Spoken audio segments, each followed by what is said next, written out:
Podstein.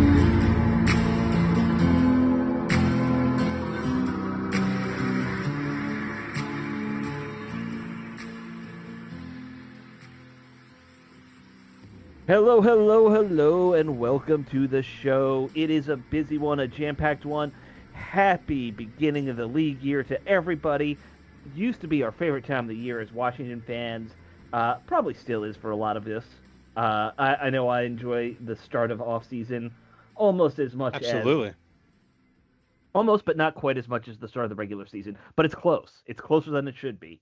Uh, Teams are Well, buying, selling, trading, cutting. It's a great day to be on Twitter. I'll say that. for me, the draft the week leading up to is still the best part of the off season for me. Absolutely, I've always absolutely. loved the draft. The I peak probably part of like it. the draft more, probably. I've Sure. certainly spent more time on the draft over the years, I'd say. Right. But Kobe the free does agency not. is fun. Kobe does not like the No, draft. he's very excited. See, what y'all don't know is that we have this squirrel that I affectionately call the hoochie squirrel Yes. that lives in the tree outside the window. And when the hoochie, because she's a hoochie, because she teases him, she's there and Oh, she's like, absolutely, absolutely. "Hello, We Mr. get it. Doggy, I'm here." And so he's furiously barking because he can't get at the hoochie squirrel. You can't Th- get this. You can't get this. Yes, that's exactly what it is. If So I have if you to. get that reference, you understand why it's funny. So I was just about not minutes to. ago, I had to chase the hoochie squirrel away. I was about to show you. My cat has been sitting in the window for 2 straight hours. As soon as I start talking, she's like, "I'm done with this," and now she wants out of the out of the room. Uh, but it's hot in DC now. It's in the mid 80s, so I have the window open to get some air, and she's just looking at all the birds outside or whatever's outside now in the dark. I don't know. I can't see in the dark like a cat, so I have no idea. Uh, oh man, we have a lot to talk about today. We can't really get into too much nonsense. Washington, slow day one. I think on our text chain, we were all very upset that nothing happened day one. I mean, a few things, but I nothing. wouldn't say I was upset in any Dave and I were capacity. upset. Dave Okay. and I were upset. You were your normal self. Yes. Your normal Android cold-hearted self. I was born without human emotion, as I'm Yes. fond to say. Yes, Steve is Data from Star Trek. Is Kind what? of, yeah. Yeah, Actually, you know what? Actually, no. Data did actually crack a smile or two here and there. that's true. That's true. I mean, I make gang signs at Alex every time he starts the show. I mean, that's That got to is count for true, something. and you do enjoy that. I will say that. Yes. It's the only thing I like is making gang signs at Alex. Steve has his weird habits that he loves because he is obsessive compulsive, and you know, Steve has things he will do every show. We all know it. It happens every time. When I don't let him do his numbers, he gets really really upset. Look, I don't brush my teeth 12 times in a row, okay? But there are certain things that I think I'm probably a tad bit obsessive about certain things, yes. Yeah, you're not one of those people who turns the stove off and on 3 times No, before you leave. no. I had one of those weird moments leaving the house. I won't get into it. But where I left, I was like, "Oh shit! I don't think I turned the stove off," and I ran all the way back to the house 2 blocks, and not a great feeling. And if you're running, that's a problem. Well, just be safe. You know, I just mean if you have to run, period, I it's a run. problem. I run. When? To the I bathroom? no. Well, I go to the gym twice the a week, and fridge I'm too, on the probably. elliptical and on the treadmill all the time now. I do that twice a week, 30 Look at minutes. Alex, the athlete. Yeah. Yeah. 30 minutes is about the limit I can do, but it's not terrible. All right, let's get into this. Speaking of guys who can run, we're gonna go through the players they signed in order. Uh, all right, legal tampering period begins, and we start with a cornerback, uh, Améric Robinson, I Detroit, think it's right? Amik Robertson. Amik. Amik Oh, Robertson. I threw an R in there because I feel like Yeah. there should be another syllable. Uh, Amik Robinson, cornerback, small guy, slot corner. He's 5'9". He fit right in on this show with that size. And so I don't know about you guys. I've been watching highlights of all these players that they signed. Robertson. good tackler as far as slot corners go. Like, I think he's going to really help in the run game.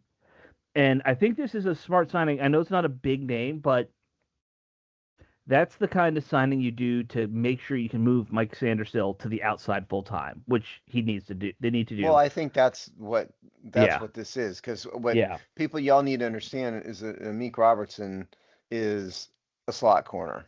He Right. is a dedicated slot corner, and like Yeah. he's started 35 of 86 games, Right. and he started kind of playing significantly in his third year. He came from the Raiders and then to Detroit and now with Right. Washington. And it took him a couple years, but he's found his groove as a slot corner, but that's why he's starting like half the games. Right. And I so don't. I don't have his numbers right in front of me, but he's Oh, a I guy who do. plays. He's what, a 500 snap a season type guy kind of thing. I don't have his snap numbers in front of him, but But again, 35 starts in right. So that 86 sounds games. like. But with Detroit, which is Mhm. where he's been since 2024, 14 starts in 34 games and 102 tackles in those 2 seasons, 83 Right. solo Mhm. interceptions and 1 interception. So not a big interception guy. No, but physical, and even for that size, good physicality, which is what I like. I found his snap numbers last year, 843 snaps, so pretty heavy usage last year. But in the other years where he's contributed, it's more in that 600 range. So yeah, high usage backup is what you're talking about. I think it's a Well, good I mean, signing. again, I don't know if he's a high usage backup more than he's just a slot corner. And the slot corners aren't playing on Sure, every play. I mean, that's sure, really what it is. I think he's less backup and more number one slot corner for whatever that's worth. right, which All, I love. all I know is that what little I watched of him that people posted and some Detroit Lion fans, he's very in coverage. He's inconsistent. I mean, you'll see some highlight films where he actually was covering Justin Jefferson very, very well. But then Hmm. you get to a game to where he's on a number 2, number 3 receiver and getting spun around.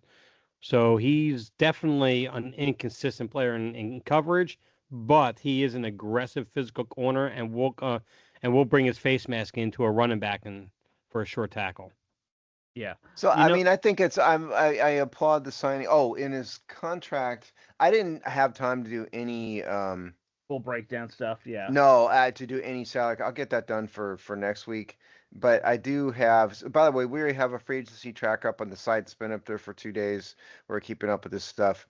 But Robertson's contract was, and we all have kind of been updating here and there, except Dave, Right. who's too lazy to update it. Steve and Oh, I Um, have trouble because of where we work. Dave is just his head's did in you a not jet see my engine. text today? that's why I said it, Dave. I got it. Dave had there was some kind of issue with him accessing it. But He stuck anyway, his head in the jet engine again, and he got stuck. we'll talk about it off air. I I'm think I sorry. had Can no you problem speak up with that? I didn't quite hear that. Robertson's contract, 2 years, 16 million, 9.3 million guaranteed. So not a ton. So there you go. Right. That's Amik Robinson. Yep. Amik Robinson, good signing. I think we all Robertson. Robertson. I think we all kind of like it. All right. Next one is the one that I think everyone was waiting for. Can you Washington. pronounce it right? Adafe Owe. Very There we good. go. All right. Edge He was rusher. my top guy. Yeah, this was a guy Dave loved. I think in a or not draft, in a free agent class that didn't have a ton of great edge rushers, especially younger guys. This is about as good of a move as they could have made. It's a safe bet. I know there's the guy from the Eagles they could have gone after who had some injury history. But this guy fits what Washington wants to do real well. He's a 2-point stance, outside linebacker type. If they're moving to a 3-4, that's what they want as an edge rusher. That you don't want to handle the dirt guy as much. Great speed. Dave, I remember you talking about that when you were kind of doing a breakdown. Yeah. He moves back and forth, but he's mostly going to be the blindside rusher on, going against the left tackles. Watching him, he's got a good bull move. He's got a good spin move. Bit of an upright guy, but he doesn't go past people. Like you think of some of our 34 outside linebacker edge rushers we had back in the Shanahan era, like Arakpo, constantly like getting run out of the play because he kept on trying to, outrace the guy to the edge. This guy doesn't do that. He keeps containment much better. Sorry. The Yeah, one and thing, if I go ahead. well, the one thing the one thing I was the most curious about was why is it when he was with Baltimore before he got traded to the Chargers was he had 0 sacks and limited pressures, and when he went to the San Diego, when he went to the Chargers, They'll he had seven and a always be half San Diego sacks. to me too. So Yeah, I know, right? But when you watch any of his film in Los Angeles, the Chargers, the one thing that he was very, very good is his between his feet and his hands. His technique are almost impeccable most of the time. He's very, very consistent. He's very quick off the snap, and he has more than one move. I don't want to say he's unblockable at the edge, but no, of course. the one thing he offers is that when you come across the outside your top five, like your Trent Williams of the world, below them, most tackles will have trouble with him, and that's the tackles in the league will have trouble blocking him off the edge. And he's quick, and his lateral movement coming from inside to out is just mind blowing. I mean, he's just extremely fast. He had one of the highest, what they call RAS score, which is the relative athletic score that they've been doing over the last 6 or so years. He graded one of the highest defensive linemen coming out of the draft. Since they've been calculating that. So I mean, there's a ton there for Durante Jones, the defensive coordinator, that to utilize with him and the next guy we'll talk about in a few minutes. But I mean, allow me to pour some reality into this. Or cynicism maybe. So yeah, this of guy course, has an elite 40-yard dash time, right? He 4.37 40 in the combine. It's crazy. With the Ravens, and yeah, then he was traded to the Chargers. Then the Chargers let him go. He doesn't have elite sack numbers. He had wrong one. No. His high for his it's 10. career is 10 in Right. 2024. I always get a little bit nervous about these like elite athlete guys who two separate teams have let him go now. I mean, Baltimore didn't need to trade him necessarily. They traded him for here's the trade. Oweh and a 2027 seventh round pick to the Chargers in exchange for somebody named Aloy Gilman, who I don't even know who that is, and a 6th round pick or a 5th round pick. And so, yes, I mean, I get everybody's point here, but I just have to wonder why have two straight teams not wanted the guy, despite the fact that he has these elite athletic qualities. And honestly, I haven't studied that RAS score, so I don't know if it's legit or not. But certainly, the guy's an elite athlete, irregardless, right? Sure. I mean, but his sack numbers aren't elite. No, So that's what I should wondered. also mention and talk about the fact that when he was in Baltimore, those first 3 years, he really was a backup. Like Yes. he only became kind of a starter in 2024, and then really even in 2025, he wasn't a starter for most of these games. He kind of came in as He a only started 2 subs. games. Yeah. Well, and the reason why I'm not trying to be a pee on rain on everybody's parade here, pee on everybody's parade, but his contract, 4 years, 100 million with 68 million guaranteed. Right. It is a massive number, right? And so they're counting on this guy to be what I would always call a plus level starter. Mm-hmm. And it just makes me wonder. And I haven't watched a film like Dave has, okay, at all, but just it makes me wonder what is going on with this guy a little bit. That's all. Well, I know when he was under Jesse Minter at the Chargers, and I double checked to make sure. What they ran out there was a primary 3-4, so he worked a lot more on the outside as an outside linebacker, as a pure edge rusher, and his numbers and his sack rate took a big jump. His quarterback pressures took a big jump when he was in Baltimore. Baltimore doesn't run a 3-4. He played more with the hands in the dirt. More along the lines of defensive end, almost like a kind of a wide 9 type of formation.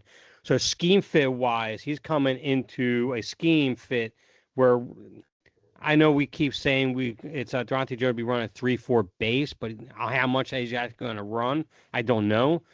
But defensive scheme between him and Jesse Minter are very, very similar, with him coming off the edge. So that's one of the reasons why I like to pick up that much, because when he was under Jesse Minter, under that 3-4, coming off the edge as more of a pure edge rushing linebacker, his numbers flipped. He took a complete turn in terms of what he was before he got traded from Baltimore, which they don't run a 3-4 scheme out there.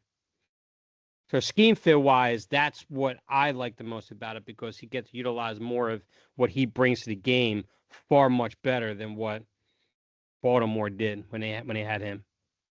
You're muted, Steve. Yeah, maybe that's what Washington sees in him, is Yeah. seeing as more of a 3-4 guy. Yeah. Certainly so. It just, of all the players they've signed, this is the only one that, from a contractual standpoint, just has to be a starter. He has to be a starter, and he has to make it, Mhm. because they spent a ton of money into this guy. No one else has this kind of money put into him. Right. There's a couple more that have larger contracts, but not Mhm. like this. And look, there were some bigger names out there at defensive end or edge rusher, whatever you want to use. But this was not a group where you had those guys who are consistent 10+ sack guys. Even Yeah, there wasn't a list of Dexter Manleys out there. right. Even No. Hendrickson from Cincinnati, he had a bad year last year. Like, Also, Hendrickson's like, what is he, 32, 33 yeah, years yeah, old? And he doesn't fit the plan. I get that. I do applaud Washington for signing a bunch of young guys. I think Right. it sounds like they learned their lesson. All these guys are like 28 to 25 Right.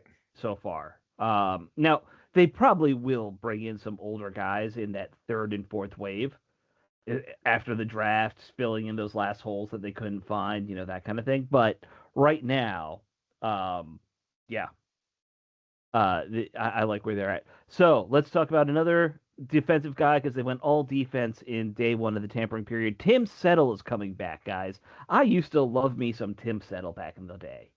Tim Settle, nose tackle.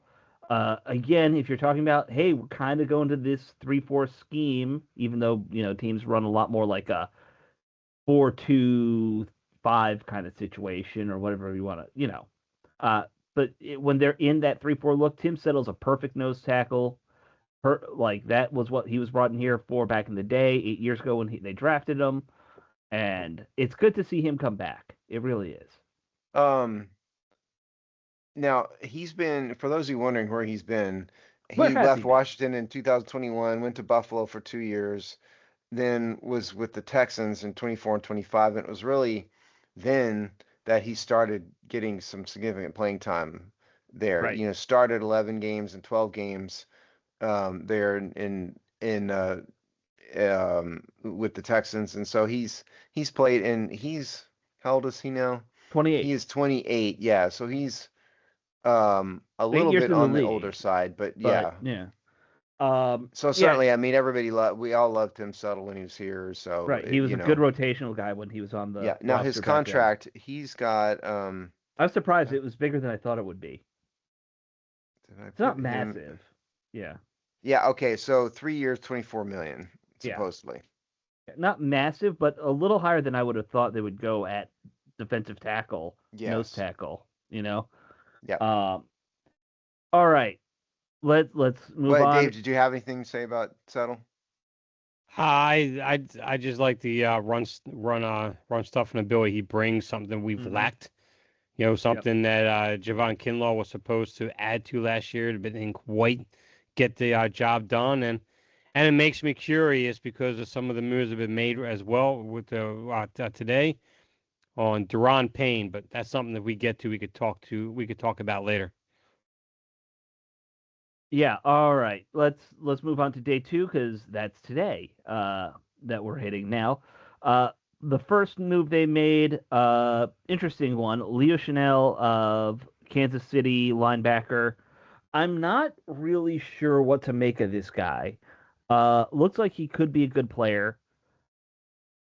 I don't think he's a Mike. Like, he's not going to be, green dot guy. for this Well, that's team. good because they're not going to have a mic if they're a Right. 3 foot, Well, but he's not going to be the signal caller. You still need a signal caller, probably right? not. Yeah. I mean, my impression was, Kansas City has a pretty massive salary cap problem. And Right. so my impression was this was a guy, if they had had the money, they would have preferred to keep, but they couldn't because of money. So here he is. Right. I think he's clearly an inside linebacker. Obviously, he's sort of an up and coming guy to me, who has played a lot in the past couple seasons, and so I think this one's a pretty good signing. I haven't watched a single moment of his film, but it seems like a pretty good signing. So I watched some highlights, and I also heard on the radio them interviewing somebody in Kansas City about him.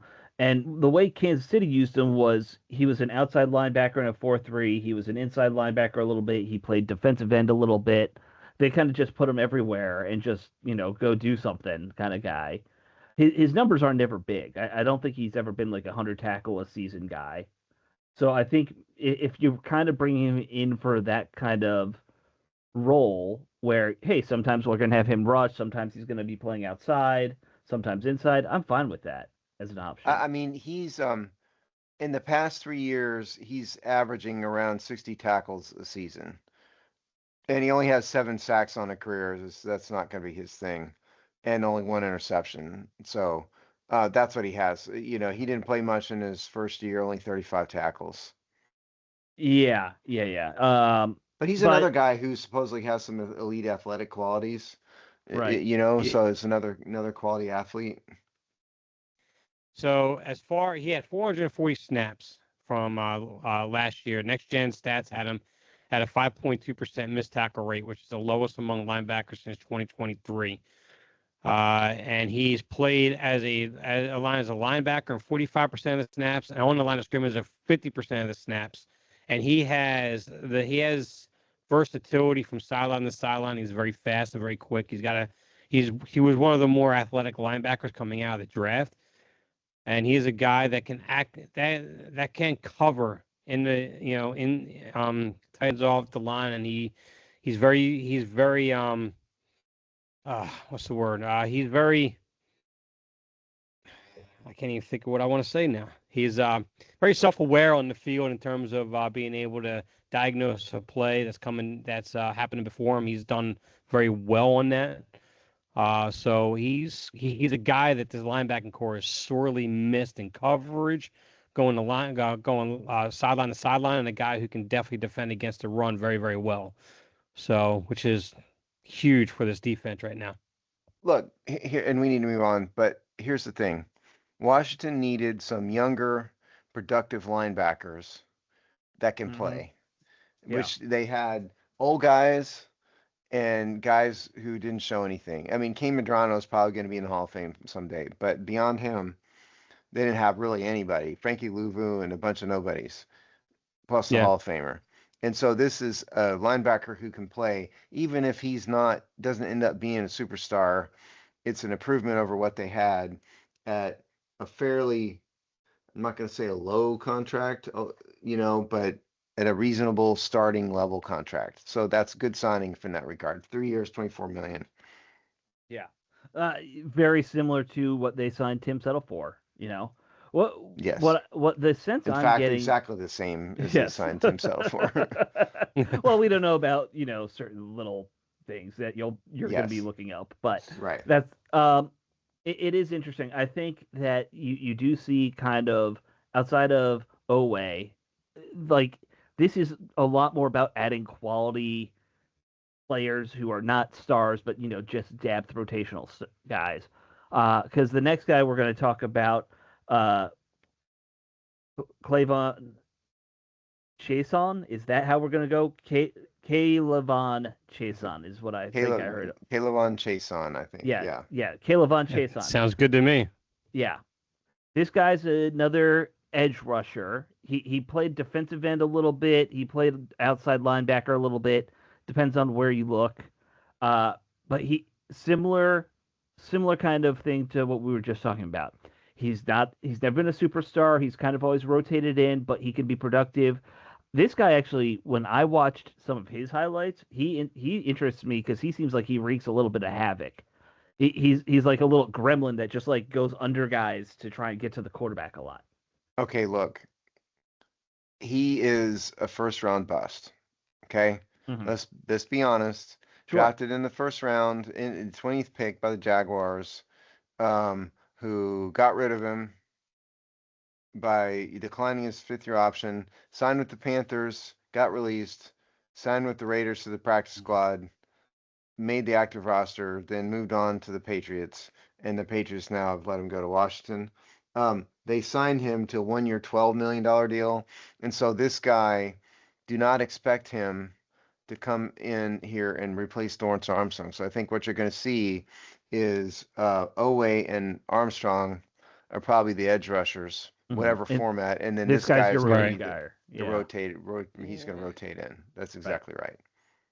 Yeah, Chason is a very athletic player. Absolutely, he's fast, he's quick. But the one thing he is a liability in the run game. He's not going to do much in the run. Mm-hmm. He's a pure pass rusher, and I haven't heard of or seen much of in terms of versatility of moves out of him, which explains why he's a first round bust.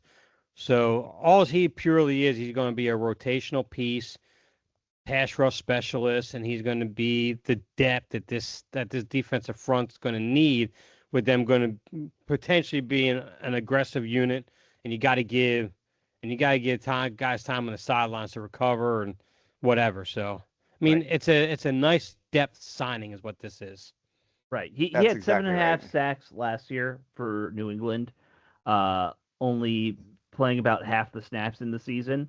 So like that's what you want your depth guy to do, right? Like he's coming in on the left, coming in on the right when guys need to sub out. Uh, and that's decent production for that. It's basically a sack every 100 plays is Well, what he and is. remember, I mean, again, yeah, okay, first round bust and all that, but Hmm.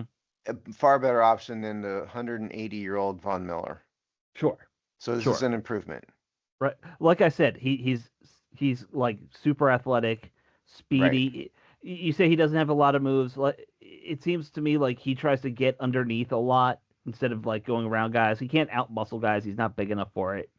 Uh, but like he'll try and get into the pocket, you know, going on the inside. I mean, he's linebacker size, okay? He's 6'3", Yeah. 255. So Right. no, he's not going to run over a left tackle.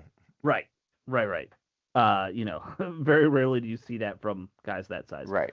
Uh, So far, so I think that's another decent signing. Cause 1 year, what I say, 1 year, 12 million. I right. mean, that's not an inconsequential amount of money, but Washington also has a lot of money to spend, Right. Right. And so it's look, okay. I think you're also seeing the going rate for veterans Yes, throughout this free agent class. It's gone up.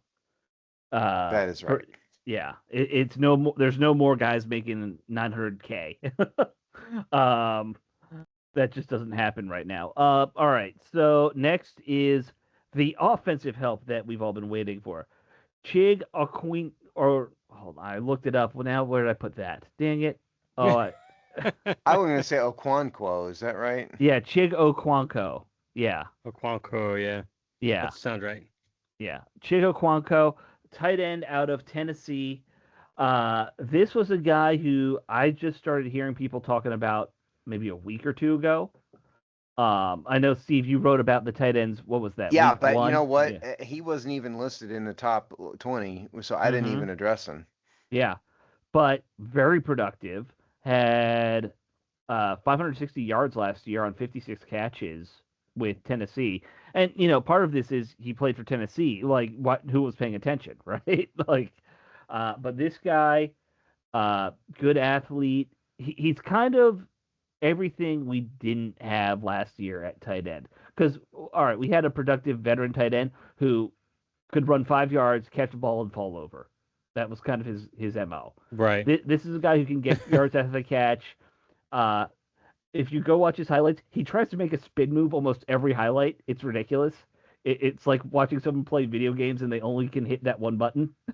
Okay, so this See, guy is 6'3", 238, which Right. tells me that this is not an inline blocking tight end. This is a No. receiving tight end. no. Right. And not only that, but Washington signed him to supposedly 3 years, 27 million with 16.7 million guaranteed. So what does that tell you, kids? This is the starter. That's what that Right. tells you. He is the starter. And so on the dedicated rundowns, you'll have someone else, whoever's left of the tight end group, Mhm. John Bates and Ben Ben Sinnott and Sinnott. Colson Yank. Two of those guys will stay. One will be It'll be gone. Bates. It'll be Bates, and he'll be the Right. prime blocker. You're right. Yeah, and so, but this guy is going to be the new Zach Ertz, Right. only more athletic. Oh yeah. If you're lining him in a 2 tight end wing, this guy's always going to be outside of Bates. Is the plan? Yeah. Yeah. So this guy, what you're getting here, is just basically a very athletic, tall, big wide receiver at the tight end position. He's got very good hands. He's a guy that can create separation very fast. He'd be very, very good on the seam routes, which we've direly needed for so long. But I know guys are complaining about it. He's a liability in the run game block and all this, and I understand all that. But this guy is coming in here to give a receiving weapon to Jaden Daniels that we sorely needed, and he's going to give that. He's a matchup nightmare against almost every linebacker and every slot corner in this league, and he's going to give between him and whatever running back, hopefully not Krosky Murray, our starter, whatever running back that we have, will be the primary check down, underneath routes, intermediate guys that we go to if nothing's open downfield. So, and he's a definite weapon in the receiving game, and I'm pretty excited for him. John Bates is going to handle all the main blocking. All the big heavy sets are going to put by Bates and Ben Sinnott or some combo like that. So yeah, it's a weapon on the outside, and I'm curious to see how Ball's going to use him. Yep. Yeah. I really like it. I think it gives them what they needed at tight end and what they've kind of lacked the last few years. And by the way, he went to Maryland, University of Maryland, so he's very familiar with the DC area and all of that. All right. Now, the next guy is Nick Cross, also went to Maryland. He is a safety, 120 tackles last year, 2.5 sacks, in the box safety type, downhill, kind of, good against the run guy. And look, the 120 tackles is not something that just happens at safety. Well, also, Okonkwo is not a DC native. Okay, he's from Georgia, ended up at Maryland. Nick Cross is a DC guy, born in Bowie, Maryland. Right. Played at DeMatha. Yep. Yeah, played at DeMatha. And so he is a DC guy through and through, so that'll make people happy. But 6 foot 212. He's been a full-time starter last 2 years. This is drafted in 2022. What I say, third round. Finished his rookie contract. Colts not bringing him back, but he's become a starter and very productive. 146 tackles in 24, 120 in 25. So, you have to think the team has recognized that they had bad stuff at safety. So the question, and I'm going to ask Dave this, because Dave probably knows more than I do. I've not watched much of him. Is he a free safety or is he a strong safety? He was primarily a strong safety. Okay. Yeah. But he certainly had the speed and range to cover deep center, but I think his primary role has always been an in-the-box guy. He's fantastic against the run, and he does very well in covering tight ends off the line as well. So what does that mean for Will Harris? I'm not sure. I mean, no great loss, if they do lose him. Right. Will Harris was an average starter, I would say. And on the Washington's defense last year, that's a good thing. But because they were so terrible on defense. Now, granted, like how John Keim reported, Durante Jones wants his safeties to be interchangeable and to be versatile. And with what he brings in terms of his range and coverage ability, I don't know how good it is because he wasn't primary uses that, but he does give that flexibility to use as a free safety. So I'm not sure they're going to use him in that role or not because they really don't have a good free safety on this roster, to be honest with you. No, they do not. No. Now, Cross signed a 2-year, $14 million contract, so he's a small. In the grand scheme of things, it's not a ton of money either. No. So But all these signings, it's um other than Owe. Owe is the Yeah. one that signed a humongous deal and the Right. only one. Mm-hmm. Right. I Right. mean, these aren't small deals, but they are, yeah. Like you're Yeah. getting, it's more about adding quality depth, which is what, Everybody needs to remember that. yeah. I mean, the salary cap is 301.2 million this year, base cap. So Right. the numbers just go up. By the way, Washington, we didn't mention this, but Washington also re-signed Marcus Mariota. So there you go. He's the Yeah, backup we didn't again. mention that. We did not mention that last year or 1 last year, week. 7 Yep. million.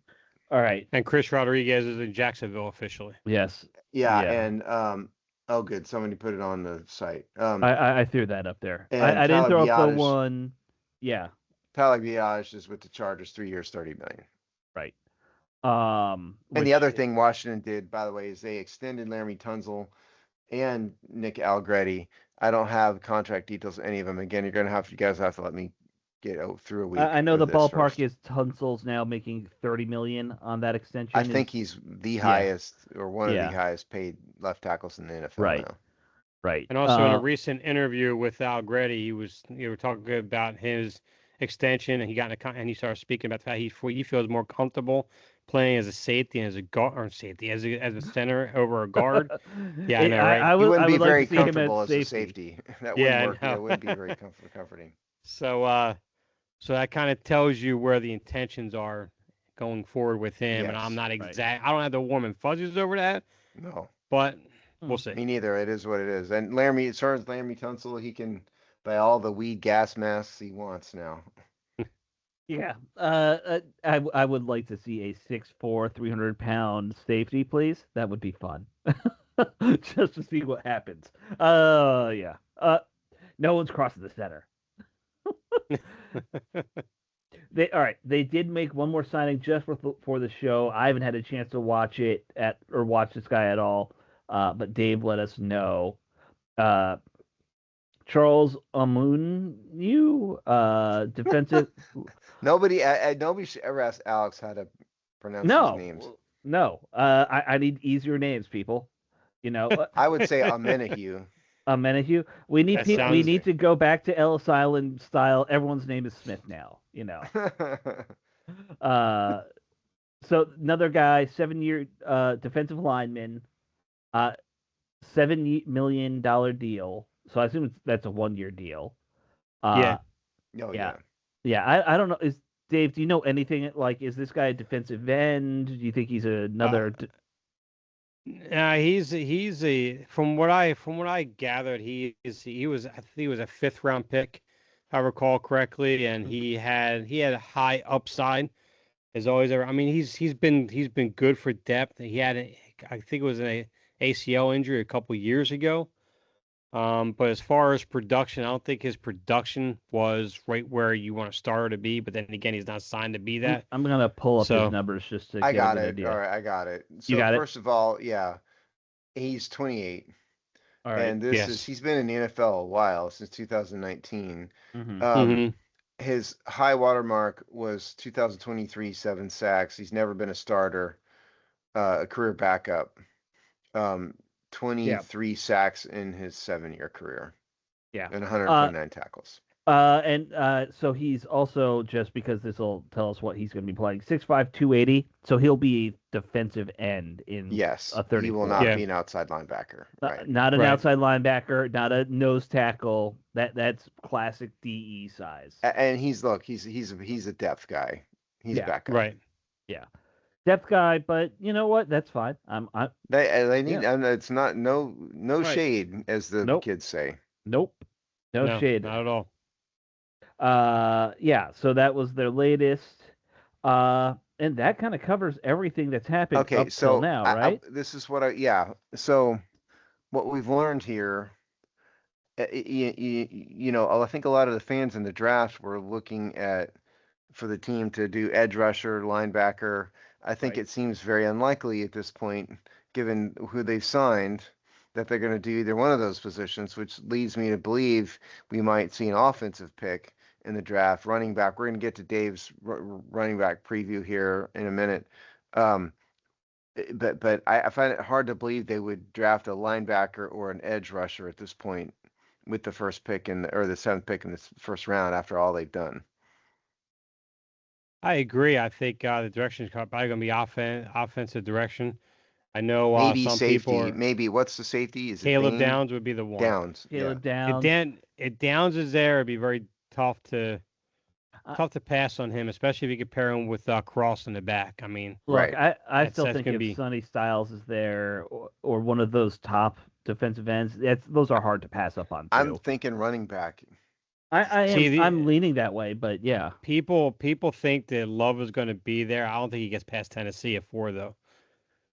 Because Tennessee, although they still got a lot of holes, they did a good job on addressing their defense in this free agency. So they kind of dissimilar to what Washington was doing. Mhm. So, I mean, if he gets past 4, he probably falls to 7. And barring anyone trading up, I don't see how you do not take Love at 7 after Right. especially what they've done to this point. Yeah, because they've done, did not sign a running back. Not only I did mean, they by the not way, there sign were one. there were a bunch of rumors that Washington's in on a whole bunch of players Right. that went Yeah. elsewhere. I don't think we need to go through all that. Right. All necessarily. the biggest names. Washington. They Yeah. were having good conversations, as I put in our. Well, at our least the Twitter. media reported, in the same way the media reports the Dodgers are in on every player because they have all the money. Yeah. Right. It might have been some of that too. Washington has a lot of money, so they're in on it. Could have been Now, that. Now, the one thing I will say with that 7th pick, with all the moves that they got done making, they might be comfortable enough that if someone wants to give them a haul to move up to 7, I think there becomes a more likelihood that they fall back into the Mhm. draft a bit, especially if Caleb Downs is off the board, and if both the top edge rushers and Love are off the board. Possibly. I mean, they don't have a second round pick, so Correct. Yeah. I would not think it's crazy. Yeah. So I'm generally not in favor of trading down in the top of the first round. But Right. in this case, I kind of see it. If those guys are gone, I could kind of see I've it. said before though, If I somebody think has to move up, you need a partner. there are 9 or absolutely. 10 really good blue chip guys in this draft. Yep. I don't love the receivers that everyone's praising for that top 10 area, but other than that, like I'd have a hard time turning down most of the people that might be available. Now, see, that's the one thing I do worry about, that they go after like a Carnell Tate at number Mhm. 7. And I think he's a very high IQ receiver. I think he's a guy that could wind up being a perennial Pro Bowl type receiver. But I'm not overly confident that that's the case for him. So top 10, I think, is a bit of a reach for him. 10 to 15 is more ideal for someone like that, in my opinion, with what you have out there at that spot. But maybe I'm wrong though. I don't know. Yeah, maybe we'll see. All right, Dave, do you want to get into the other running backs, or do we just want to talk about our love of love the whole time? Well, we could talk about the guy that we're probably not going to see come here anyway, if you like. That's up to you. You're saying we're never going to find love? Is that what you're saying, Dave? Never going to find love. Absolutely not in this draft. We're not. We're all out of love. I'm very confident in that one. Alex is quoting song So- lyrics now. I mean, we So, could just what do was that, Air Beatles Supply lyrics too, and have right? a whole We could just talk and Air do an Supply. entire show in song lyrics. How about we can do that for 20 minutes? That's Wow, your you it's just business, I guys will thought. be finding a replacement for me in a heartbeat if we did that. I thought that's what you and Chris do on IJB, Steve. That's kind We of have your... done that before. We have quoted something only he and I knows what it is. Right.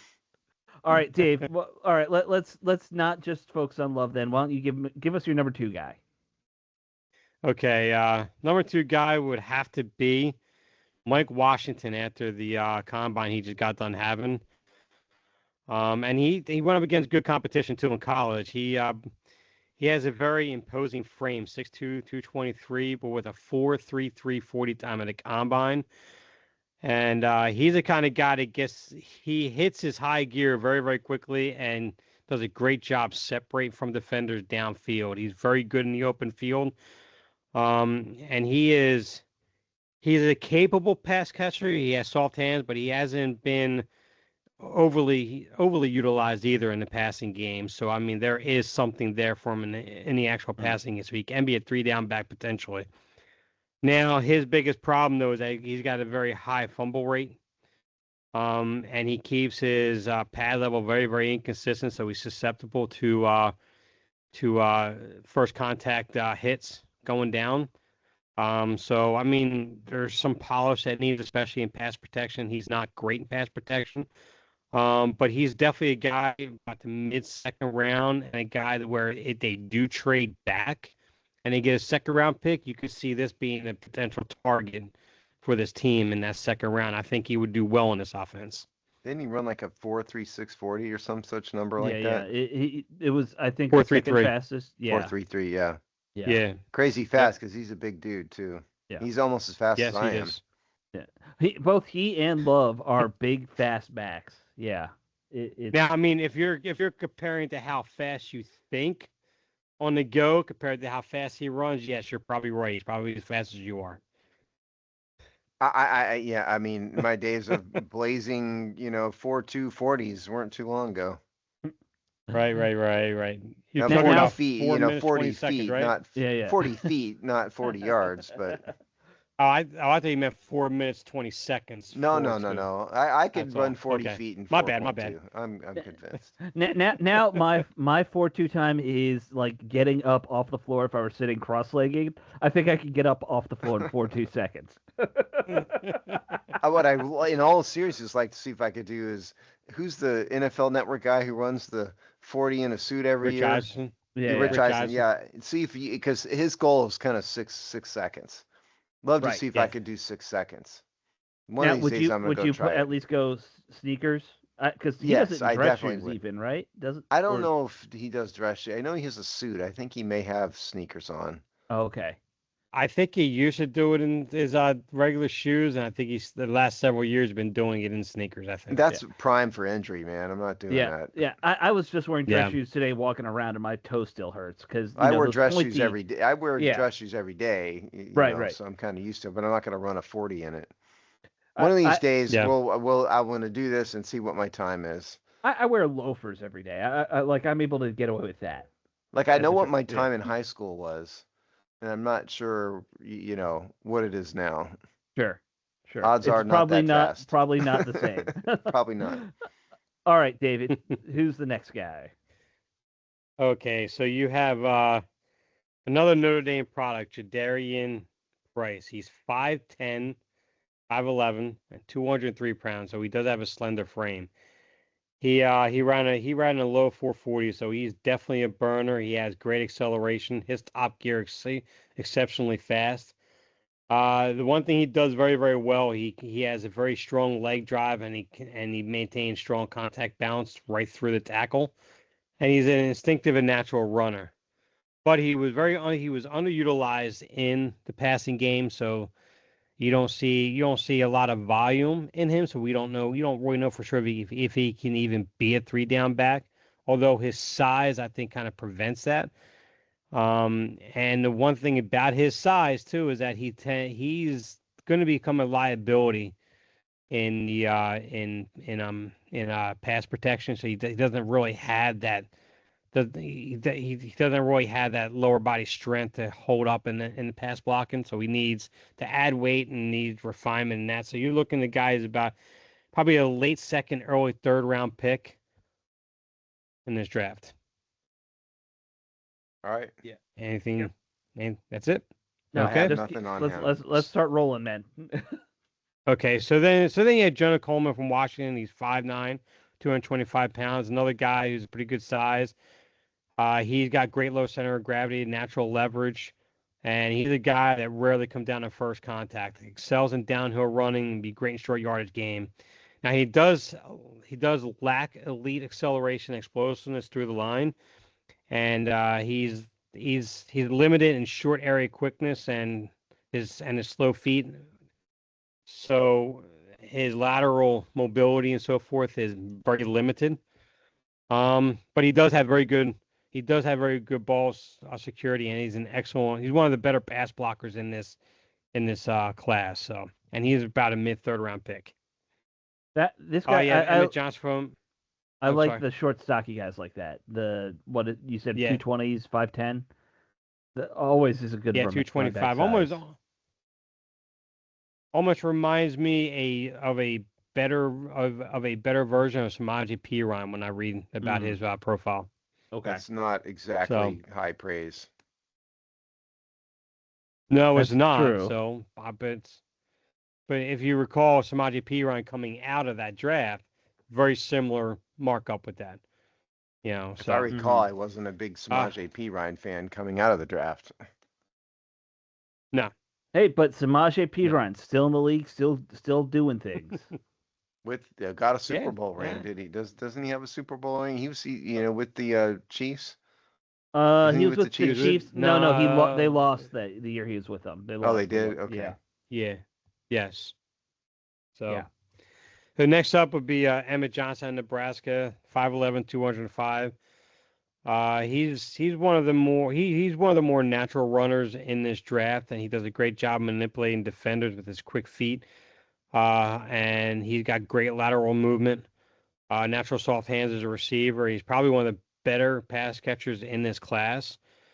Now, the thing with him is interesting is that he's more elusive than explosive. So he only has very average top end speed. So he's not going to be that guy that's going to be that home run threat coming out of the backfield for you either. And he does have a tendency of dancing a bit too much, so he does generate negative plays when there's positive yards that are there. So you're talking about a mid to late third round pick on him. All right. Okay. And Why so don't we blow through Jamari Taylor out of. We need to kind of blow through the rest of them. Okay, well then I'll just go. Who Jamari are Taylor, some names probably you the like? last of the day. Yeah. Some of the names that I like. Yeah. To be honest with you, Mike Washington, really the one guy that I like the most in this class. So once you can get his ball security down, I think he's a guy that could be a monster in this league. You don't love outside of that, though. I mean, I don't love a lot of these guys in this draft because they're either guys that that are good between the tackles, but they don't have that elite elusiveness or speed or top end speed to break the home run third, or you have these high end athletic elusive guys that are undersized. So you have questions of concerns of potential durability issues going against a lot of these bigger linebackers. This draft class isn't exactly loaded with a lot of top end starters. You have a lot of role players and scheme fit guys in this whole class, as I've kind of noticed going through all this. So I mean, even my guy Nicholas Singleton. I mean, he's a really good pass catcher. He's a quick back, but the one thing he's a liability between the tackles. He's not a great pass blocker, and he's a guy that you're probably looking mid to late fourth round with that. But he's a role guy. I mean, if anything, Katron Allen from Penn State would be closer to a more featured back. But even him, I don't love him as being a number one primary role, and that's coming from a guy who loves Penn State. So. Well, I mean, anybody's running back at Penn State is running from, we know what they're running from. We know the joke, Steve. We know. Everyone knows what joke. We know that. The fact that Penn State was allowed to have a football team will never stop offending me. I know. I agree. Okay, so this column is not published yet, but it will be published probably Friday afternoon and be up all weekend on the front of the site, so you can watch that. Because we've also got to do our weekly draft update too. So. Right. We wanted to make sure we hit this one story before we leave because it's wild that this is the second time the Ravens have done this in not recent, but in the last decade. The Ravens made a big trade for Max Crosby, 2 first-round picks, right? This year and next year for Max Crosby. Yep. And then they failed him on the physical to renege on the trade. Yep. This is kind of wild, because they did something similar with Ryan Grant a few years back. Where they signed him as a free agent, and then they realized they didn't want him, and so they said, "You failed your physical," even though he didn't. Oh yeah. I mean, do we know Max Crosby didn't fail his physical? I mean, is that what you're implying, Alex? He didn't fail it for Las Vegas, supposedly. That's what they're saying.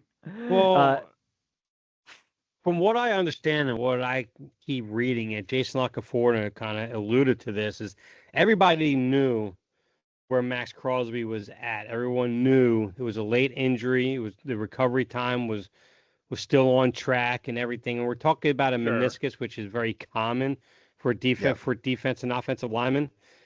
So it's the reason why I think it's an odd situation is, you're coming out with a physical that you're saying that he failed, a physical that he was never going to pass, per se, in terms of what you're looking for, but you knew that he was on track to be in camp at the start for the season by week 1 without any issues. It's like any other recovery from this meniscus ordeal that most other players have. I personally look at it thinking it's buyer's remorse. They didn't want to give up those two first round picks, and they knew they could get Trey Hendrickson. But they didn't have to and what fail would they end up him. doing? They could have just backed out of the trade if nothing had been signed yet. But the problem with that, though, is that you had a lot of teams that were going after him that So? failed. Then they had to redo their whole strategy. And now teams that could have traded for him have already filled roles, I just spent think money. this is tinfoil hat stuff. I mean, I get it. I mean, maybe they had buyer's remorse, but I tend to think, I just think they didn't have to go through this to pull out of a trade if they wanted to end it. They could have just said, whoops, sorry, we changed our mind. Well, I don't want to so buy the Chevy, Mr. Dealer, after all. Yeah, but well, there's no. It's not yeah, like but they you- couldn't. It's not like they had to hold off and trade till the new league year. The trade could have been faxed in anytime. Right. yeah. So And see, once it's faxed in, see- then you have to find the BS way out. I don't know if and that you've is true. seen. Nor do we know and if you've they seen- if anything got faxed in or Correct. not. I have no idea. But you've seen teams back out of contracts and players back out of contract when it's tampering wise. But when you see trades, you rarely see a team. In fact, I don't even recall a team backing out of a trade that was made. Unless there was something like a disciplinary issue or whatever that resulted in doing that. And I think that's where that's a little bit different.